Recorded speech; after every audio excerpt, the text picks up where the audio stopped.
just taking a look at the chart and a couple of things I kind of want to bring up. This is the weekend chart as of right now for New Year's weekend. And look at Wonka again.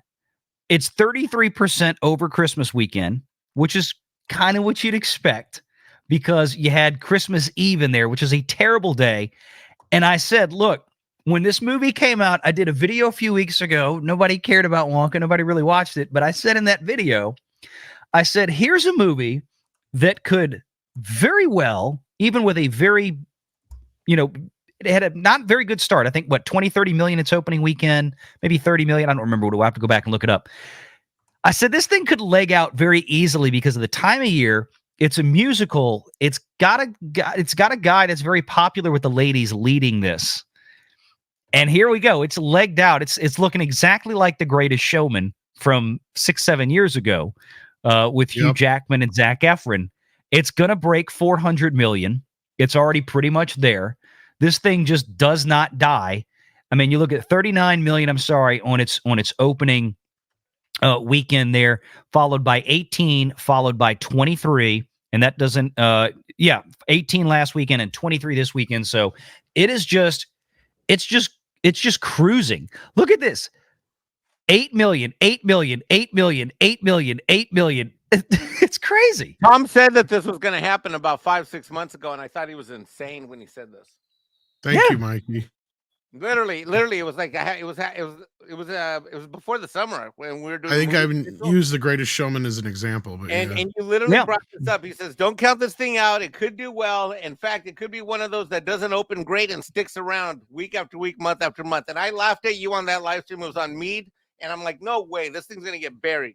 Well, that's what I thought when I first saw this, and I'm like, it just I remember when The Greatest Showman did better than it should have too. That's the other problem. Yeah, I mean, I remember when Warner The Brothers Greatest has Showman released came Willy out. Wonka on video. I don't know how many times now, so that just tells you how popular it is. Yeah. So again, this is just one of those great success stories, and I remember when Greatest Showman came out. I went to go see it. My wife was my wife's music teacher. I mean, so it's like she went to go see it. I remember how many times her friends were going to see it. I said, this is one of these crazy things. And both these movies came out at around the same exact time, almost a day or two apart, 7 years apart. But they both came out on the same pre-Christmas weekend. And I'm like, this is going to look a lot like Greatest Showman. I'm betting, short of everybody getting out of this thing and saying it's terrible. And then people went to go see it opening weekend, and bang, you had a great run with it. And that was that. You got this effect where people just kept going back and going back. And I think this will bode well for Dune Part 2 coming up later. Because if you can get just 25% of that female audience that otherwise never would have gone to go see Dune, who adored Timothée Chalamet and thought he was so cute in Wonka, to go show up and go see Dune 2, Part 2, win. It's a win for Warner Brothers. And I'm sure that's what they're counting on. But just wanted to bring this up. Let me bring that down first. This is the chart for the year. And of course, Barbie's at the top. Now, this is showing domestic grosses. Guardians of the Galaxy Volume 3. This was Disney's top beat. They took the number 4 spot. Of course, what's funny is that if you add up the budgets of Barbie, Super Mario Brothers, and Spider-Man Across the Spider-Verse together, that's about what they spent on making Guardians of the Galaxy Volume 3.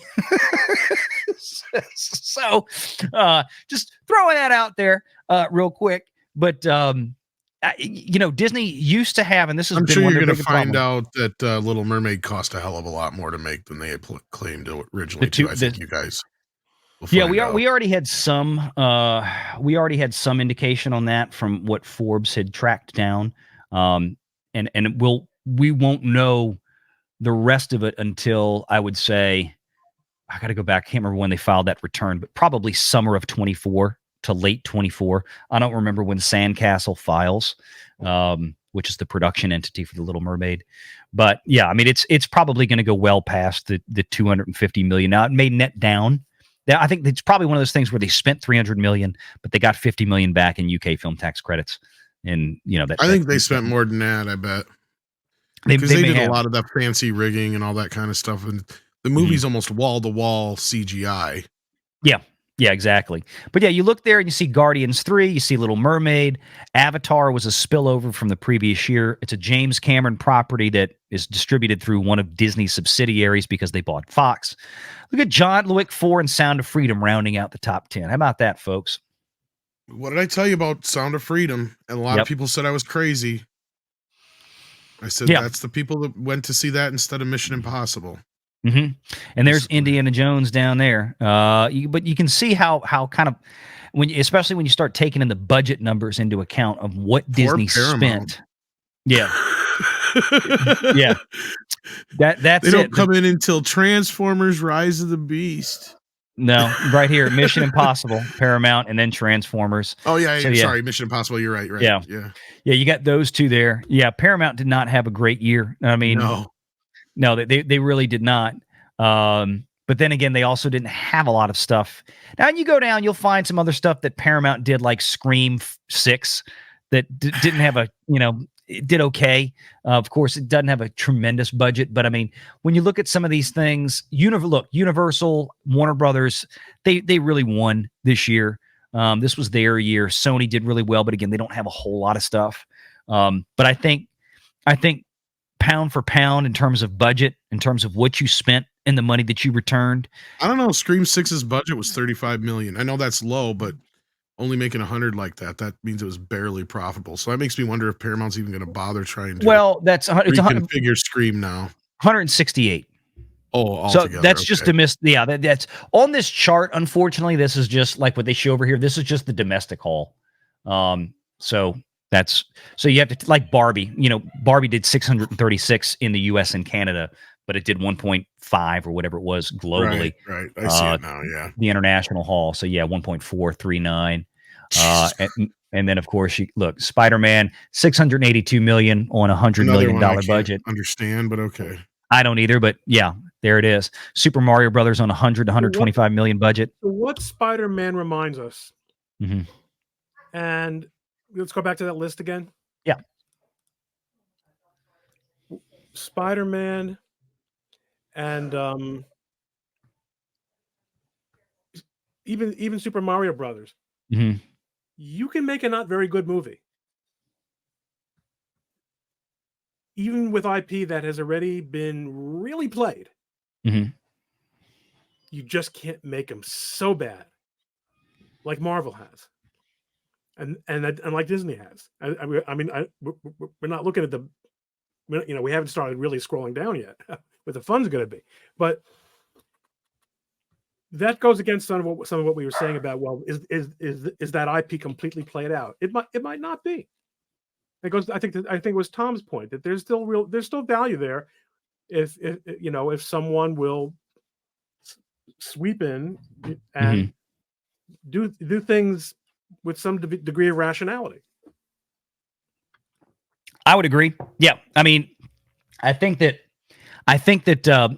to that point is that, like we've talked about before, it's not superhero fatigue or a certain IP fatigue. I think it's just crappy movie fatigue.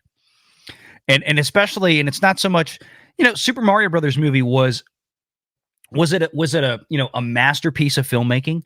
No, but was it a fun movie? Did it hit exactly the right notes that the fans were looking for of that franchise? Yes. And that's all you had to do, right? And they didn't switch them out.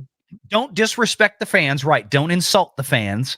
Don't give the fan. I mean, Super Mario Brothers and Barbie, the two top movies on that list, delivered to fans exactly what they wanted. They gave fans exactly what they expected. They wanted Barbie to look and sound like Barbie. They wanted Super Mario Brothers to look and sound like the Super Mario Brothers. They didn't want to don't give me some stupid gender swap, race swap, ethnicity swap. Don't give me all this other kind of stuff. Just give me the characters that are commercially viable, that everybody immediately recognizes from all walks of life. But speaking of which, this also cuts against the argument from the captured, the Hollywood press that, well, those wicked people on YouTube are talking down our movies, and that's why people don't go to see them. Barbie was not beloved by YouTube reviewers. Mhm. I think it was overwhelmingly. I would say 2 or 3 to 1, or 3 to. I mean, at least 3 to 1 against. Yeah, but Oh, this yeah. is one time I would say where we weren't with the culture on this one. Yeah, we But weren't what the I see target. is more alarm. Yeah, but what I see is more alarming here, more than anything, not to switch gears, is how low this box office is. Like if you take 2020 out of the equation, this is you go back 5 years, that's where we're at again.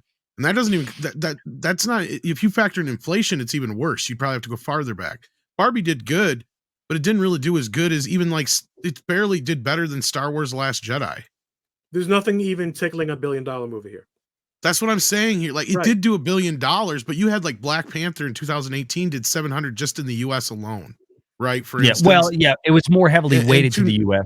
But Well, you we've had, never I'm not had just saying that, but like, yeah, Mhm. you have like the top 4 or 5 movies outgrossing all of these films in the top 10. So Yeah. that's what I'm saying is we have a huge downturn in the box office, not one we've seen in many years. Well, Because you take, 2024 like I is said, about to be taking worse. 2020 out of equation. Well, we'll have to wait and see how that shapes up. Yeah. Well, there's just no content. I mean, it's Well, you look at there's the there's list more that than you people have are here. giving credit. There is, but there's you're going to see. I predict this year you're going to see a number of mid to smaller theater chains fail, or they're going to be acquired. I don't know about that. Maybe acquired, but I don't know about failing. Well, Because we got failing in plenty the of.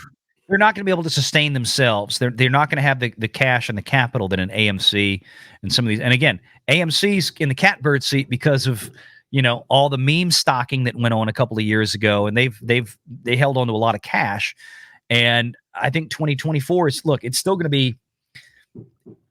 I think it's going to turn in a lower yield than 2023 in the aggregate. Now, unless they can I get don't a know lot about of that. smaller films, unless they can get a lot I of was gonna smaller say films that. to overperform. I think that's what you're going to have here. This might be the year we finally see some indie films finally make it into the mainstream because they're not going to have the amount of movies that they need to fill the slate. Although we do have a slew, and I mean a slew. So like, don't let them fool you on this of sequels, reboots, you name it. In fact, there's a list that goes on and on and on that we're getting more and more learning now every day. So don't think that they're going to be like hurting or anything like that. I think they'll be just fine. What the theaters need to do is figure out more things like the Taylor Swift situation and Beyonce, where they're getting majority of the money as opposed to the studios, because that's what's going to tick them off in the next year or two. Is these event things that That's they're what's not a going to part of. float a lot of it is going to be bringing in some of these special event things, but that's going to be the big gap, I think, between your top 5, your AMC, your Regal Cinemark, Marcus Theaters, IMAX, and then everybody else. Because like when you look at how Taylor Swift and Beyonce was distributed, if you weren't AMC or Regal and maybe a couple of other of those top 5 like Marcus and everybody else, you didn't get it. That's why I say that the smaller theaters, the independents, and the smaller regional chains that may have a few dozen theaters, those are the ones that are going to be in jeopardy, I think, just because of that lack of major content that's out there, unless they can figure something out. I'm not saying that's going to happen. I'm concerned about it for 24, but we're going to see what happens. So we had a lot of re-releases this year. They could just do a lot of those again too. They got to get the butts and seats though for it. So, but let me bring up one last thing here. Switch just over my remember, screen. 84 was a very prolific year in film. Yeah. When you look at 82, 84, so there's a number of years in the 80s that were just bonkers crazy for film. Make sure you're subscribed to Valiant Renegade and join us every Sunday at 6 p.m. Eastern for the live show.